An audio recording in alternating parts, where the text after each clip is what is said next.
Vamos a abrir la palabra de nuestro Dios en la carta primera del apóstol Pablo a los Corintios, y vamos a darle lectura a la parte del capítulo 15, los versículos 55 al 57.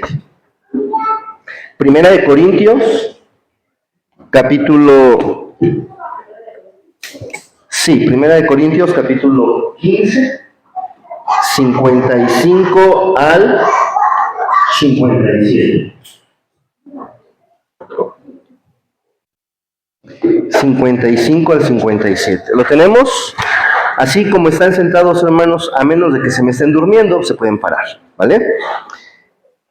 Dice así: ¿dónde está, oh muerte, tu aguijón? ¿Dónde sepulcro tu vida? Ya que el aguijón de la muerte es el pecado, y el poder del pecado la ley.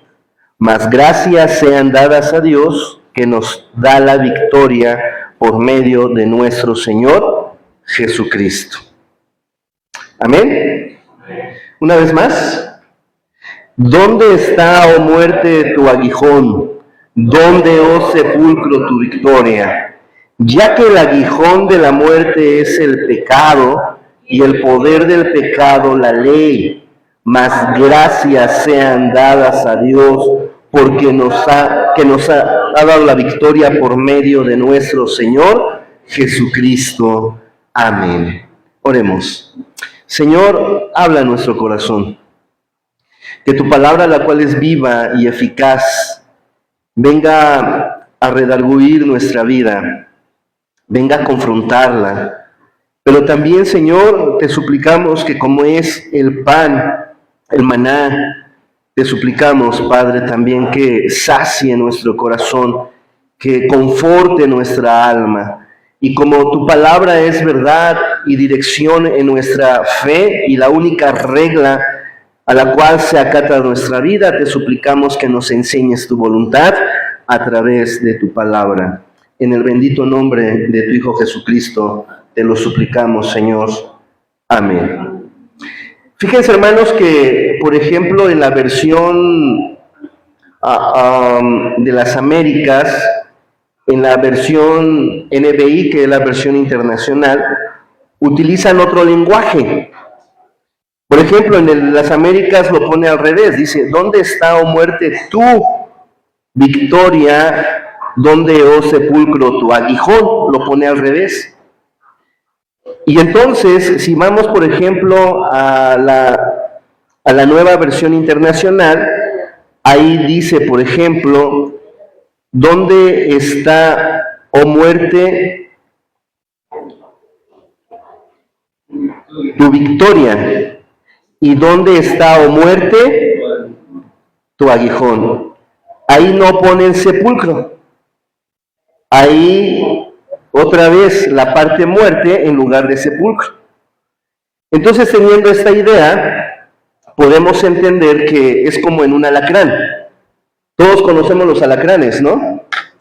El alacrán es la muerte. ¿Pero qué nos lleva a la muerte del alacrán?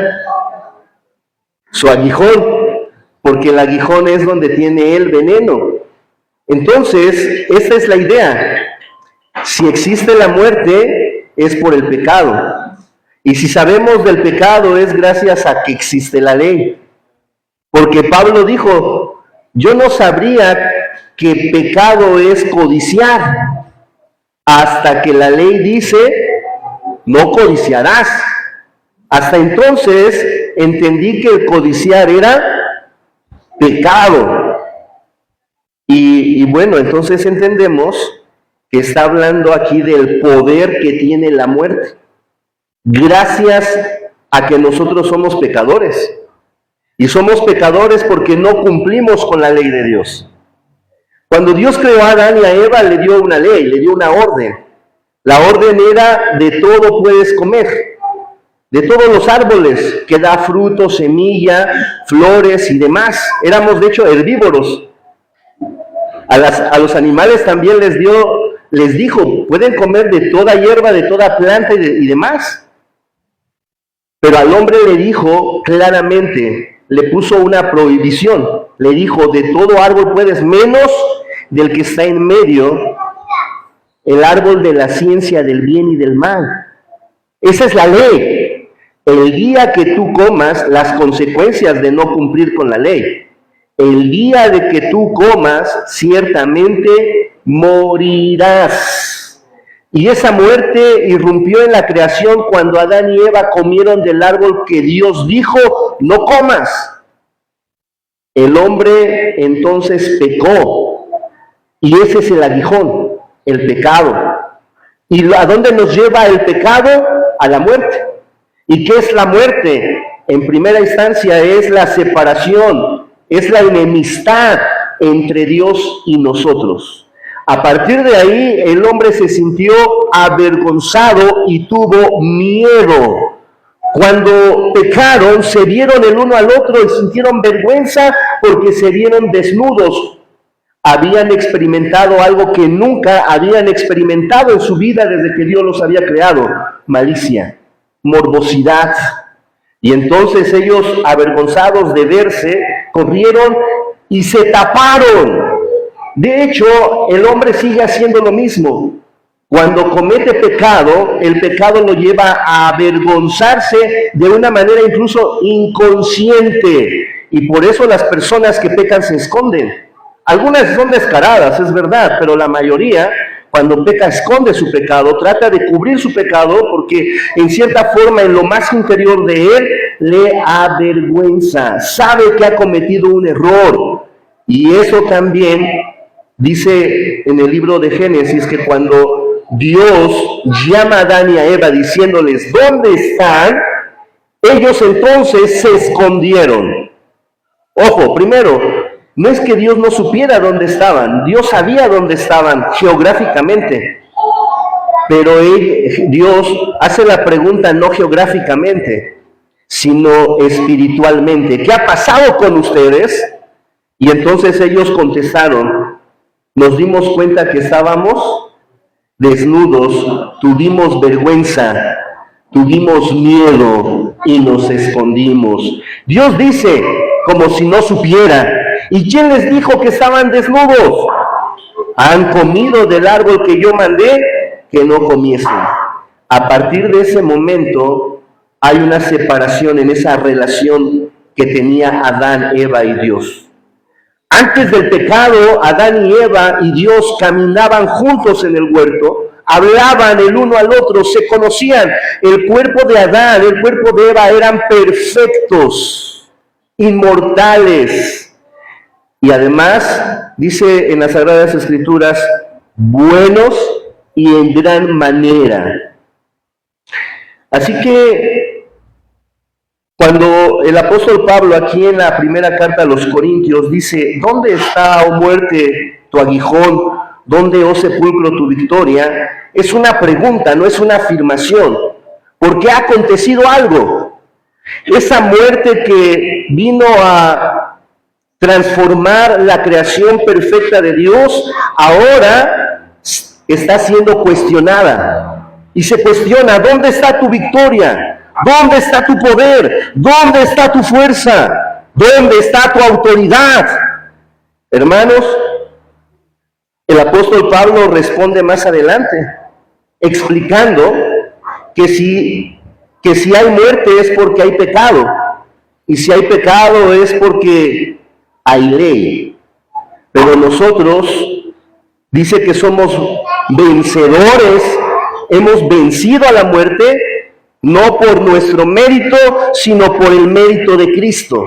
Aquí, hermanos, es importante poner atención. El que nos dio la victoria es Él, no la ganamos nosotros. Y en este lenguaje se utilizan dos términos. Probablemente para ustedes es conocido o probablemente sea desconocido. Amputación e imputación.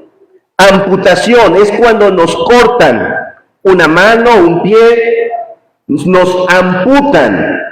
La otra palabra es imputación.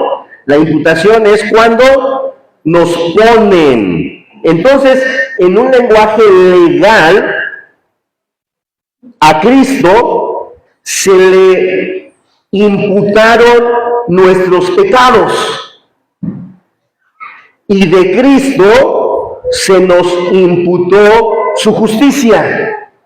Así que nosotros somos justos porque Jesús, que es justo, nos ha dado esa justicia a nosotros.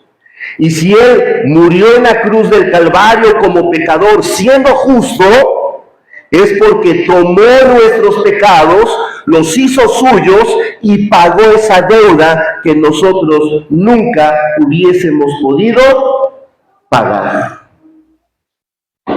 Pero este texto tiene un contexto. El apóstol Pablo le está escribiendo a los corintios. ¿Alguien se acuerda cuándo Pablo llegó a Corinto? ¿No? Hechos, capítulo 18. Pablo en Corinto. Después de estas cosas, Pablo salió de Atenas y fue a Corinto.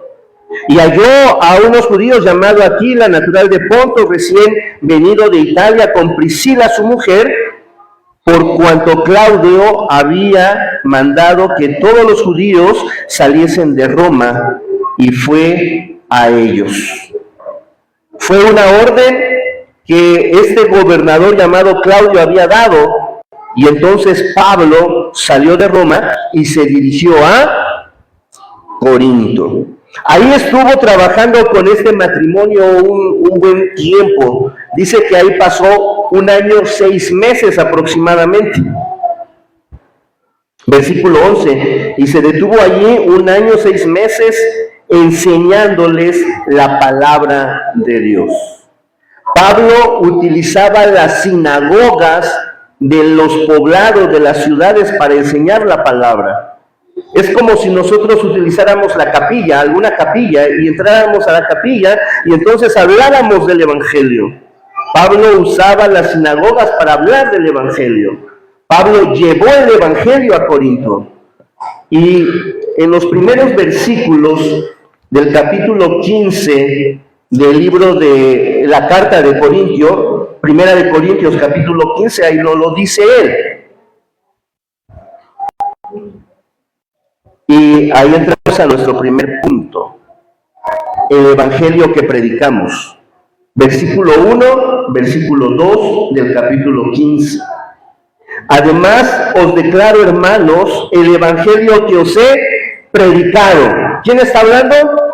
Pablo. Y Pablo aquí está diciendo que él les predicó a los corintios el Evangelio. Algo sucedió cuando él predicó. Por ahí algunos, en el libro de Hechos, capítulo 18 lo encontramos, algunas autoridades de las sinagogas, pues no estaban de acuerdo con la predicación de Pablo, porque Pablo estaba predicando del Evangelio, o sea, de la obra de Cristo, de su nacimiento, de su vida, de su muerte y de su resurrección. Y los principales de las sinagogas no estaban de acuerdo con él. Así que lo acusaron a la autoridad romana. ¿Y qué creen? No le hicieron caso. Les dijeron, estos no son asuntos políticos, ni tampoco nos compete a nosotros. Esto es una acusación de sus tradiciones, de lo que ustedes creen. Así que ustedes arréglenselas. Y Pablo oyó la voz de Dios que le dijo, no tengas miedo. Tú continúa predicando. Y Pablo no tuvo miedo y Pablo continuó predicando. Por eso dice aquí en primera carta a los Corintios, capítulo 15, el evangelio que os he predicado, el cual también recibisteis, en el cual también perseveráis. Por lo cual, asimismo, si retenéis la palabra que os he predicado, sois salvos. Fíjense que aquí hay varios verbos importantes. Os he predicado, han recibido, perseveran, reténganlo. ¿Vieron? Ahí está. El evangelio que os he predicado, el evangelio que ustedes han recibido, el evangelio en el cual perseveran y por lo tanto tienen que retenerlo. No lo menosprecien, no dejen que se vaya, ni tampoco lo diluyan. Tampoco lo diluyan, es decir, no le quiten su poder, no le añadan cosas que no deben de estar ahí. Yo les he predicado un evangelio puro, y el evangelio que se ha predicado tiene su base en la resurrección de Cristo. Punto número 2. La resurrección de Cristo es el tema fundamental del evangelio. Eso fue lo que predicó Pablo. Pablo no solamente habló de que Jesús vino a nacer, también dijo cómo vivió, también predicó cómo murió, pero lo más importante, Cristo resucitó. No se quedó en la tumba. Por eso el texto inicial: ¿dónde está, oh muerte, tu aguijón? ¿Dónde está, oh sepulcro, tu victoria? No pudiste retener a Cristo. Cristo te ha vencido.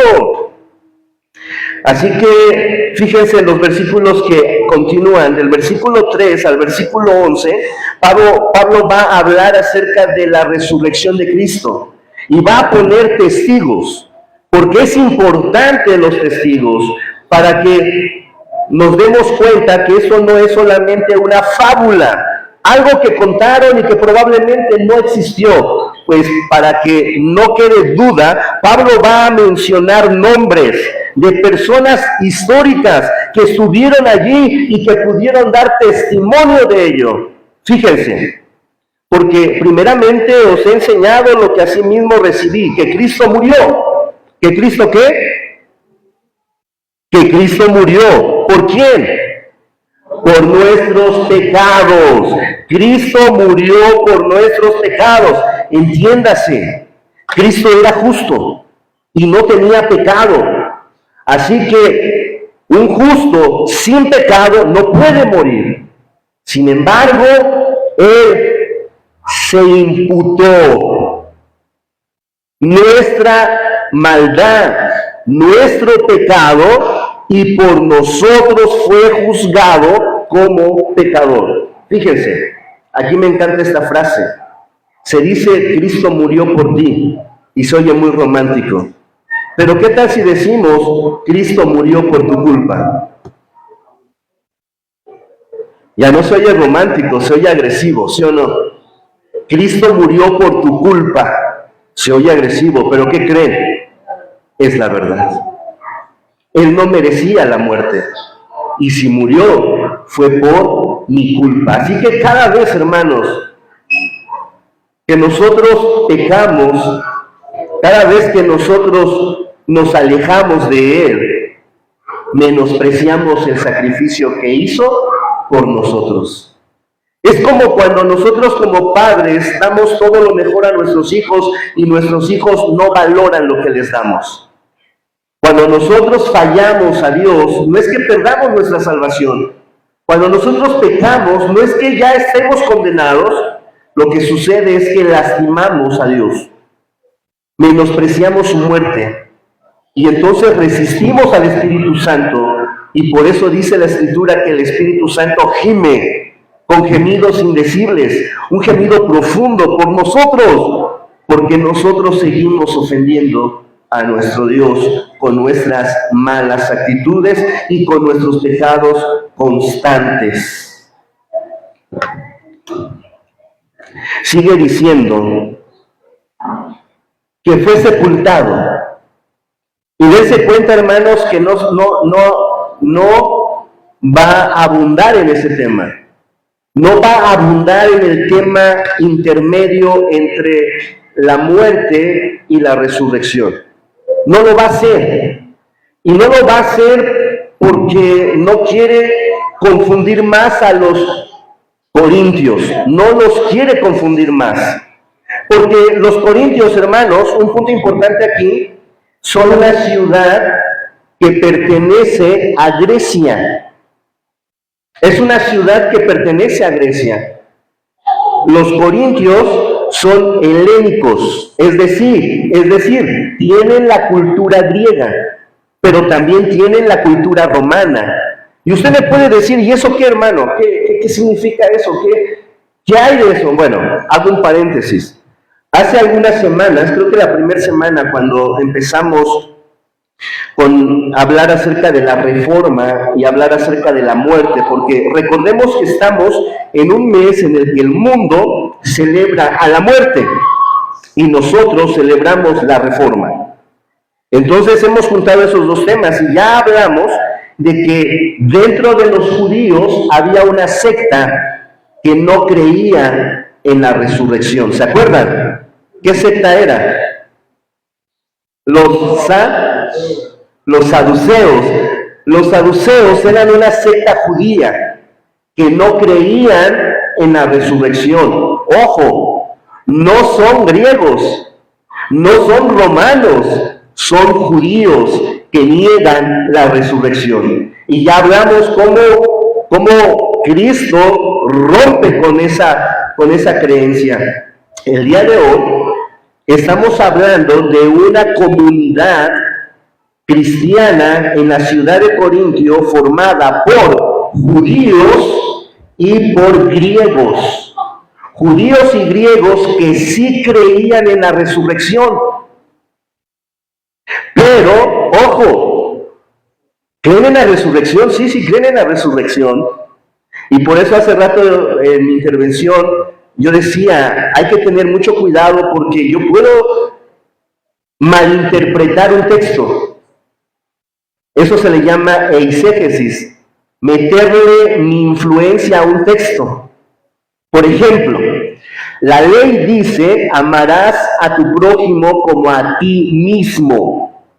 ¿Qué hicieron los fariseos? Tomaron ese texto y lo manipularon. Pusieron, amarás a tu prójimo, le quitaron como a ti mismo y le agregaron, y aborrecerás a tu enemigo. Eso no solamente lo han hecho los fariseos y los escribas, también lo hemos hecho nosotros. Hermanos, nosotros hemos mezclado nuestro cristianismo. Hemos traído tradiciones del mundo y las hemos traído a la iglesia. Hemos interpretado la Escritura no con los lentes de Dios, sino con los lentes de nuestra cultura caída y pagana. Hemos justificado nuestras acciones diciendo, todo me es lícito. Y como esto me conviene, pues aquí me quedo. Hemos utilizado textos, los hemos malinterpretado para justificar lo sucio, negro y podrido que está nuestro corazón. Y creemos que agradamos a Dios. Es importante que meditemos esto, porque durante muchos años, bueno, no tantos, unos 10 años más o menos, yo he escuchado que Dios se fija de lo de adentro y no de lo de afuera. Y entonces hemos justificado nuestras acciones externas diciendo, Dios sabe mi corazón y Él sabe que no lo hago con maldad, pero ¿qué creen? Hemos dado mal testimonio. Nos hemos comportado como cualquier pagano. En nuestras fiestas no hay diferencia, por ejemplo. ¿O sí? En nuestras fiestas no hay diferencia. Hay lo mismo que hay en una fiesta que no honra a Cristo. ¿Y qué creen? No nos sentimos mal, porque decimos, todo me es lícito. Y entonces actuamos justificándonos a través de textos mal interpretados. ¿Me explico o no? Hermano, a lo mejor usted me va a decir, Ray, está siendo exagerado. ¿Qué es una copita, no? ¿Qué es una copita? ¿Qué es una cervecita? ¿Qué es un cigarrito? Bueno, ¿saben cómo engañó la serpiente a Eva? No te va a hacer daño, no te va a pasar nada, no te vas a morir. Mentirosa. Así es Satanás, así es el pecado que se infiltra en nuestras iglesias. Muchas iglesias tienen miembros que allá afuera no se distinguen. Siendo o debiendo ser luz, debiendo ser sal, somos oscuridad y estamos simples. Nuestro comportamiento allá afuera deja mucho que desear. Y lo peor de todo es que el que sale blasfemado no soy yo, sino el nombre de Cristo. Por mi culpa, mucha gente allá afuera blasfema de Cristo por mi mal comportamiento. Porque sigo enojándome como cualquier pagano, porque sigo gritando como cualquier mundano, porque sigo diciendo groserías como cualquier persona. Y nos justificamos diciendo que Dios conoce nuestro corazón. Y a veces caemos en el cinismo. ¿Saben lo que es cinismo? Alguien que, por ejemplo, un hombre cínico, cuando teniendo esposa, anda de la mano con la amante en la calle. Ese es un cínico, porque sabe que el adulterio es pecado, y aún así, él cínicamente vive en el pecado. Ese es cinismo. Aquel que dice, no, pues sí, es pecado tomar, pero en realidad lo que es pecado es emborracharse. Tomar no es malo.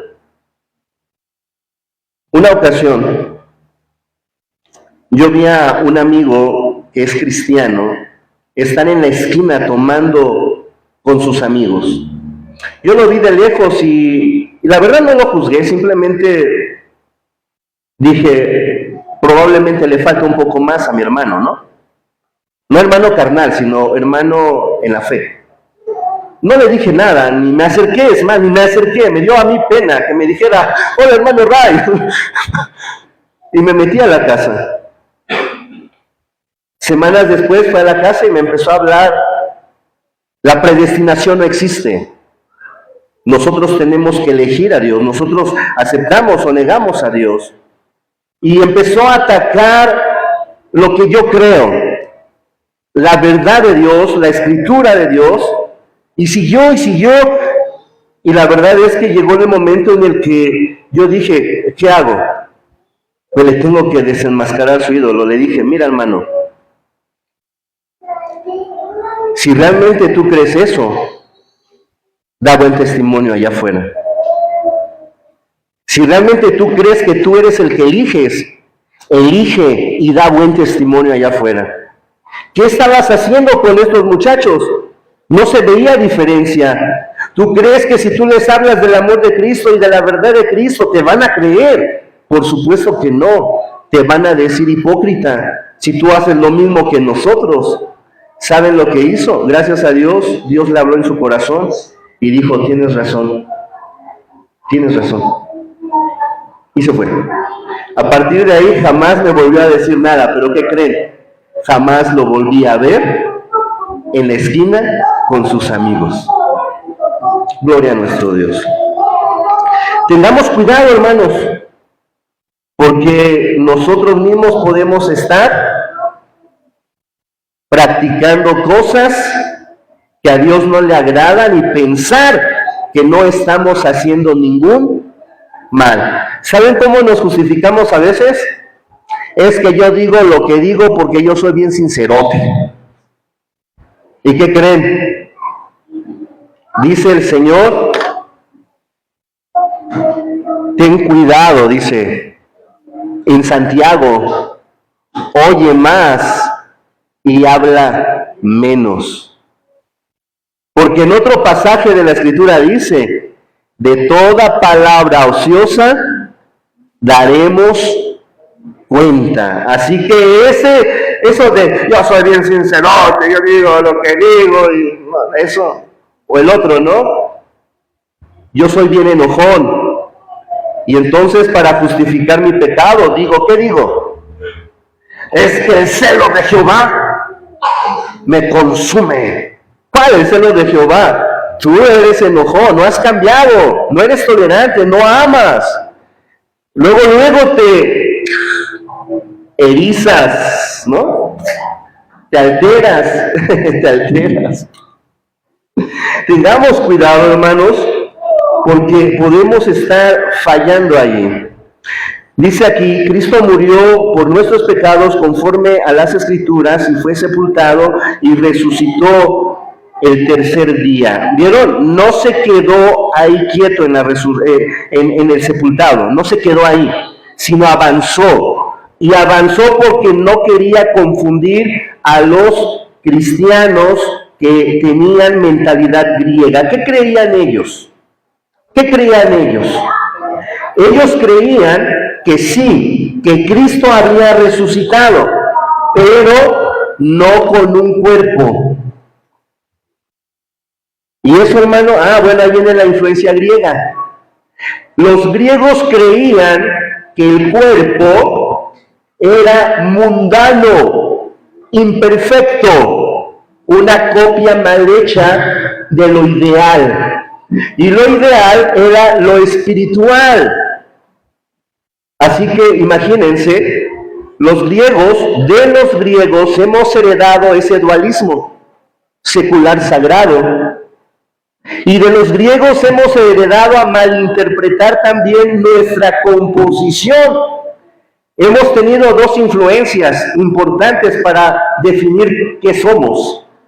Por ejemplo, los hindúes creen que somos tres entes: alma, cuerpo y espíritu. Por eso hay viajes astrales.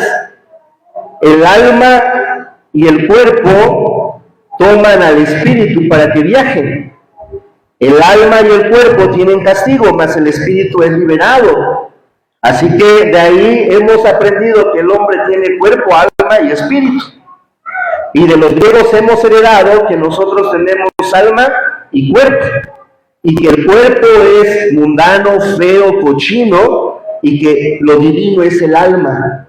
Así que para los griegos, el alma ya no va a volver a tomar cuerpo, porque el cuerpo, ¿qué? Es pagano, es mundano. Así que esta iglesia de Corintio sí creía en la resurrección, pero no creía que Cristo había resucitado con un cuerpo transformado. Ellos creían que Cristo seguía siendo espíritu, un espíritu perfecto, el cual tenía el poder para ser tocado y abrazado, pero no un cuerpo. Pareciera que están bien, pero aquí Pablo les va a decir, no está bien, es incorrecta su creencia. Bueno, después de este paréntesis, dice y enfatiza que al tercer día, ¿qué? Conforme a las Escrituras, resucitó al tercer día. Y entonces pone a los testigos, a Cefas. ¿Se acuerdan quién era Cefas? ¿No? Anótenlo para que ya no se lo olvide. Cefas era Pedro. Cefas era Pedro. Y después dice a los 12. Después apareció a más de 500 hermanos a la vez, de los cuales muchos viven aún. Y dice, viven aún, porque si alguno todavía duda, vayan y pregúntenle. Jesús está hablando en ese tiempo. Si todavía hay duda de cómo Cristo resucitó y de que Cristo resucitó, vayan y pregúntenle a los que aún viven, porque Cristo se apareció a más de ¿cuántos? A más de 500 personas a la vez. Y después dice que se le apareció a Jacobo. Ojo, no es Jacobo el discípulo, Jacobo su medio hermano, aquel que cuando Jesús vivía no había creído en él, sino creyó en él hasta que Jesús resucitó. Por eso es importante introducir aquí a Jacobo, porque Jacobo va a ser una figura importante dentro de la iglesia naciente. Jacobo fue el primer pastor de la iglesia de Jerusalén. Luego dice que a los 12, y al último de todos, como a un abortivo, se me apareció a mí. El apóstol Pablo está diciendo, yo también soy testigo de que Cristo resucitó. Así que la resurrección de Cristo es el tema fundamental del Evangelio, porque así empieza. Os he predicado el Evangelio, y el Evangelio consiste en la resurrección de Cristo. Nosotros, hermanos amados, debemos de enfatizar la resurrección de Cristo más que la muerte. Miren, cuando estamos en un funeral, hemos cometido un error bien horrible. Les hablamos a los hermanos diciendo, tu pariente ya está con Cristo, ya está gozando de la paz eterna, ya no sufre. Casi que lo ilustramos diciendo, y Dios ya le dio un arpa, y le dio un par de alas, y una aureola, y ya canta el Señor. Y se quedan con eso, ¿eh? Hace algunas semanas estuve en un funeral de un amigo, y créanme, 3 participaciones de 3 pastores, y ninguno de los 3 habló de la resurrección. Los 3 hablaron del trabajo que había hecho, y de lo que ahora está gozando ya en la presencia de Dios. No quiero contradecir esa parte intermedia. Lo que quiero enfatizar es que lo más importante no se predica en un funeral. ¿Qué es lo más importante? La resurrección es lo más importante. Porque si no fuera así, entonces Pablo aquí hubiera discutido y hubiera hablado más acerca de cuando Jesús fue sepultado. ¿Qué pasó ahí? No le interesaba eso, para no confundir la mente griega en los cristianos de esta iglesia de Corintio. Por eso mejor les va a hablar de la resurrección. Sí, Cristo resucitó y hay testigos. Pero hay un problema. Inciso A. Si Cristo no ha resucitado, hay un gran problema. ¿Cuál es el problema?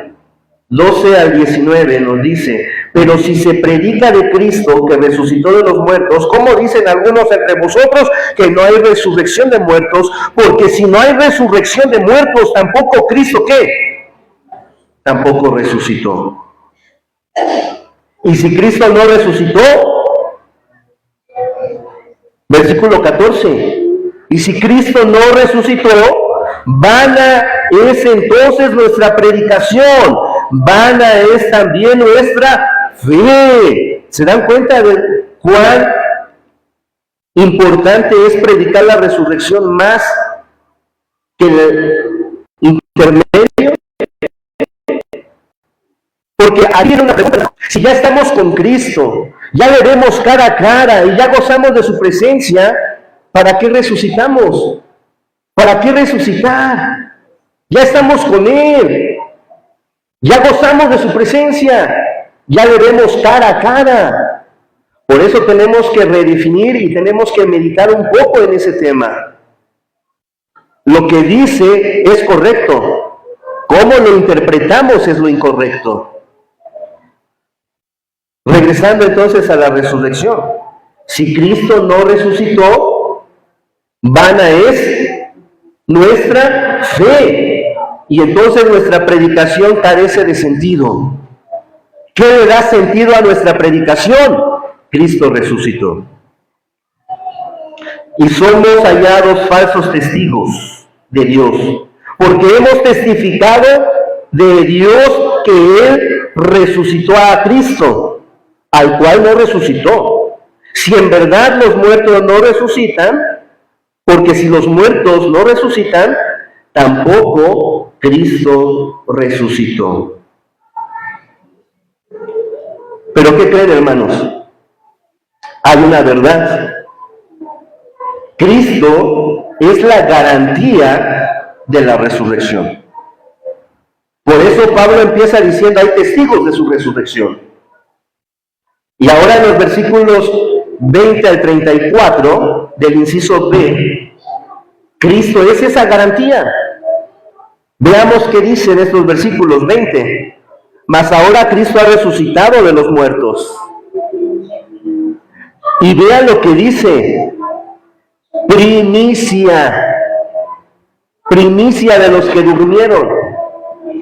Y habla de dormir como sinónimo de muerte. Habla dormir como sinónimo en el lugar intermedio. Y es que, hermanos, en otro texto dirá que la venida del Señor será como el abrir y cerrar los ojos. Y los muertos en Cristo resucitarán primero, y luego nosotros, los que hayamos quedado, seremos arrebatados para dar la bienvenida a nuestro Dios, a nuestro Cristo. Esto es sumamente importante. Cristo es la garantía que nosotros tenemos. Nadie ha resucitado. Me dirá usted, hermano, ¿y qué pasó con Lázaro? ¿No Lázaro resucitó? Sí, pero resucitó en su mismo cuerpo, mortal y finito. Lázaro volvió a dormir y está esperando a que se toque la final trompeta, porque se tocará una trompeta y los muertos en Cristo resucitarán. Así dice el Señor. Entonces, el primero que ha resucitado, el primero y no hay otro, ¿es quién? Es Jesucristo. Por eso dice, primicia de los que durmieron. Hermanos, cuando estamos cansados y nos vamos a dormir, no sé si les ha pasado, pone su alarma, hermana, le pone su alarma, está bien cansada y se va a dormir, pone su alarma y suena la alarma y dices tú, si me acabo de acostar. No, te acostaste a las 10, pero estabas tan cansado que te dormiste y ya son las 7 de la mañana, ya dormiste tus 8 horas de ley. Es como abrir y cerrar los ojos. Los muertos así están con Cristo, pero la venida de Cristo será como un abrir y un cerrar de ojos. Él es la garantía, Cristo es la garantía. Si Cristo no hubiera resucitado, entonces ¿qué? Vana sería nuestra fe. Estamos del 20 al 34. Luego, el fin, cuando entregue el reino de Dios, el 24, al Padre, cuando haya suprimido todo dominio, toda autoridad y toda potencia, porque preciso es que Él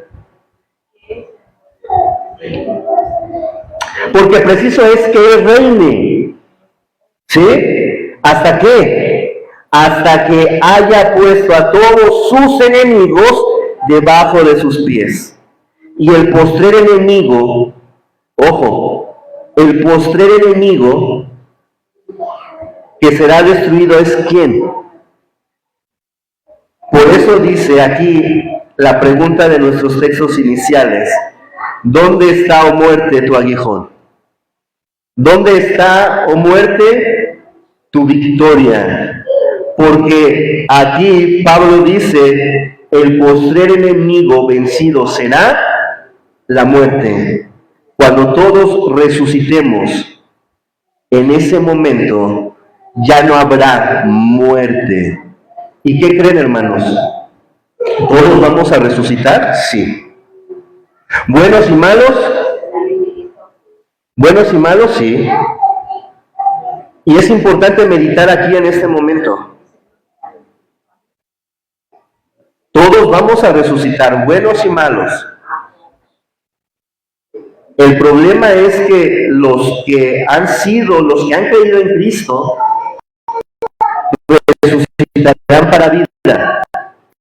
Y los que no han creído en Cristo, resucitarán para estar separados de Dios por toda la eternidad.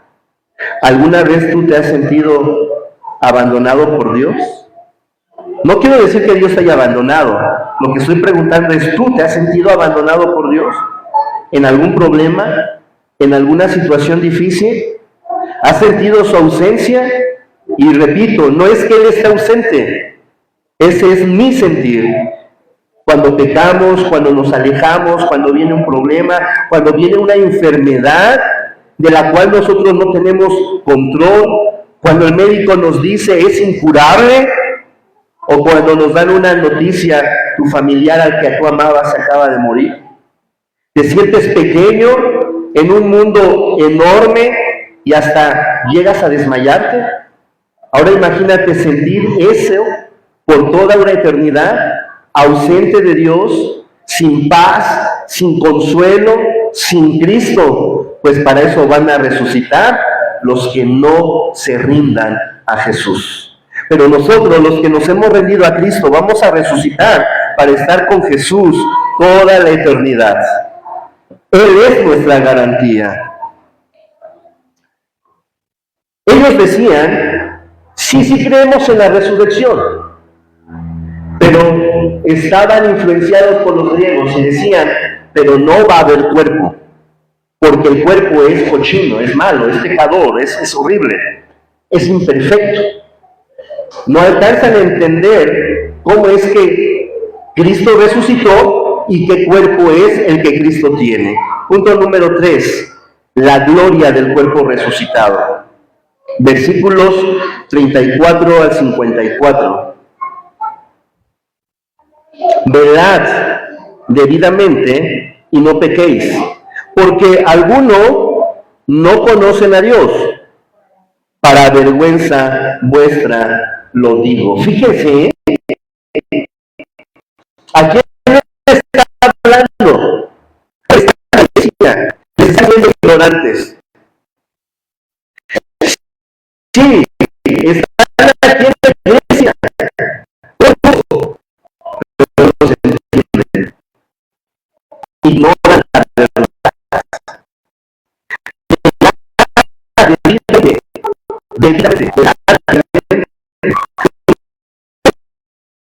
Hermanos, ya de anoche, ¿verdad? Sus monjas o en vaca, no sé si alguien, no sé si también aquí, pero allá andaban los chamacos vestidos de calaverita y todo y demás, tomando, y seguramente muchos accidentes, muchas riñas.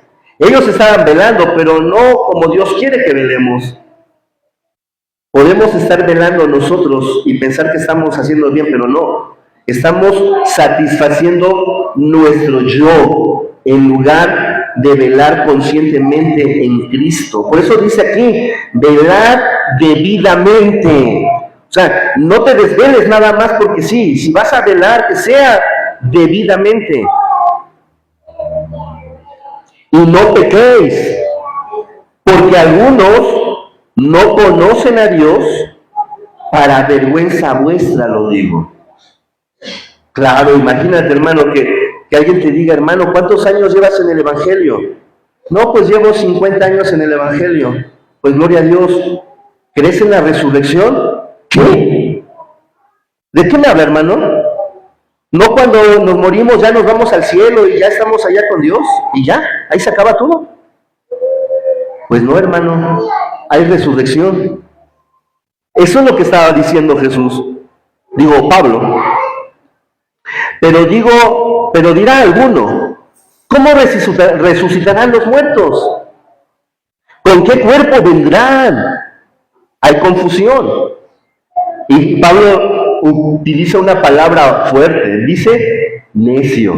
¿Qué es un necio? ¿Qué es un necio? Alguien que no entiende. Alguien que sabiendo la verdad no la entiende.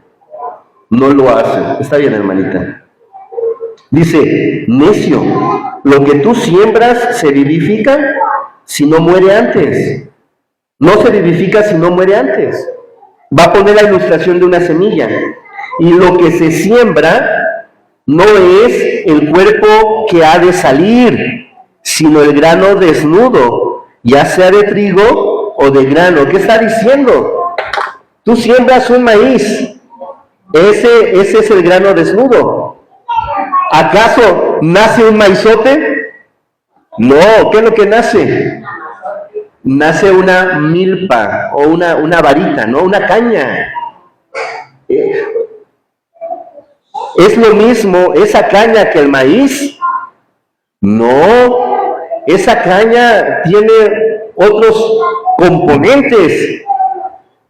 El maíz tuvo que dejar de vivir para germinar y entonces producir un nuevo cuerpo. Es lo que está diciendo, de una manera ilustrada. Nosotros vamos a ser enterrados, pero cuando Cristo venga y nos resucite, no nos va a resucitar con este mismo cuerpo. Nos va a resucitar con un cuerpo perfecto. Y eso lo vamos a ver en los últimos versículos. Así que va a poner esa ilustración. Versículo 38 dice, pero Dios le da el cuerpo como Él quiso, y a cada semilla su propio cuerpo. No toda carne es la misma carne, sino que una carne es la de los hombres, otra carne la de las bestias, otra la de los peces, otra la de las aves, y hay cuerpos celestiales y hay cuerpos terrenales, pero una es la gloria de los celestiales y otra la de los terrenales. ¿Y qué creen, hermanos? Nosotros no somos celestiales, somos terrenales. De ahí es algo que dice, el cielo es de Dios y la tierra la ha dado a los hombres. Así que Dios nos va a dar un cuerpo glorificado, como el de Él, como el de Adán, como el de Eva. Gloria a nuestro Dios. Punto número 5 y es el último, 4, perdón, y es el último punto. La victoria de Cristo sobre la muerte. Y para llegar ahí, veamos cómo es transformado el cuerpo. Versículo 51. Aquí os digo un misterio. Subrayen, hermanos. Primera de Corintios 15, 51. He aquí os digo un misterio. ¿Qué? ¿Qué misterio? No todos dormiremos. Otra vez, sinónimo, dormir, ¿de qué? De muerte. No todos, ¿qué? Dormiremos. ¿Pero qué? Pero todos seremos transformados en un momento, en un abrir y cerrar de ojos, a la final trompeta, porque se tocará, ¿qué? La trompeta, y los muertos serán resucitados incorruptibles, y nosotros seremos transformados. Porque es necesario, hermanos, aquí subrayenle también, porque es necesario que esto corruptible se vista de incorrupción y esto mortal se vista de inmortalidad. Y cuando esto corruptible se haya vestido de incorrupción y esto mortal se haya vestido de inmortalidad, entonces se cumplirá la palabra que está escrita.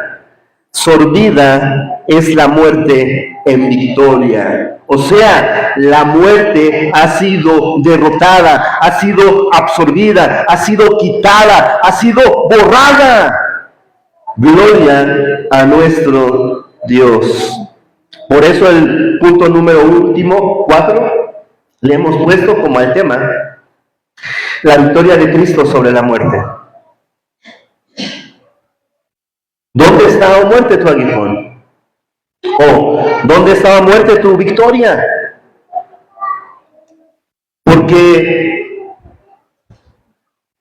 el aguijón de la muerte es el pecado y el poder del pecado la ley. Pero si nosotros estamos libres de la muerte, es porque se supone que estamos libres también de pecado. Pero ¿acaso alguno de los que estamos aquí ya no pecan? Todos pecamos. Pero y entonces, aquí se aplica lo que dije al principio, la imputación y la amputación. Cristo toma nuestro pecado y nos da su justicia. Él quita nuestro pecado y nos da su justicia. Así que la muerte ya no va a poder retenernos en el sepulcro. ¿Por qué? Porque Cristo nos ha imputado su justicia. Y cuando Cristo venga, seremos resucitados con un cuerpo transformado, el cual ya no tendrá dependencia del pecado, de la maldad, ya no se inclinará al pecado. Será jamás volverá a morir, jamás a hablar. Por aquí las viejas han pasado, ahora cielo nuevo, nueva, todo nuevo, nosotros nuevos y Cristo reinando en este nuevo paraíso llamado la gran ciudad. Sean dadas gracias a Dios, hermanos, que nos ha dado la victoria por medio de nuestro Señor Jesucristo. No es fácil ser cristiano, hermana Nedelia. No es fácil ser cristiano, hija. Si fuera fácil, las iglesias que predican la verdad de Cristo estarían llenas. Llenas están aquellas que satisfacen el corazón del hombre, su vanidad, su orgullo. Vacías están aquellas que predican a Cristo. Porque predicar a Cristo es negarse a sí mismo, es morir a los pecados y hacer todas las cosas nuevas, es renunciar a nuestros ídolos, renunciar a nuestro orgullo, a nuestra vanidad, a nuestra maldad y rendir nuestra vida de una manera total y absoluta a Cristo. Y eso cuesta. Cuesta levantarse temprano y llegar a la iglesia. Cuesta levantarse de la cama, aun cuando estás cansado, y ponerte a orar, ponerte a leer la Escritura. Cuesta quedarte callado cuando alguien te insulta. Cuesta resistir la tentación, y más cuando la tentación es agradable a ti. Hermanos, habrá una resurrección. Y los que han sometido su vida a Cristo resucitarán para Él. Pero los que se han resistido a Cristo resucitarán para estar alejados de Cristo para siempre. Así que vale la pena sufrir por Cristo ahora, porque la eternidad entonces la pasaremos con Él. Termina el apóstol Pablo diciendo, y así termino yo.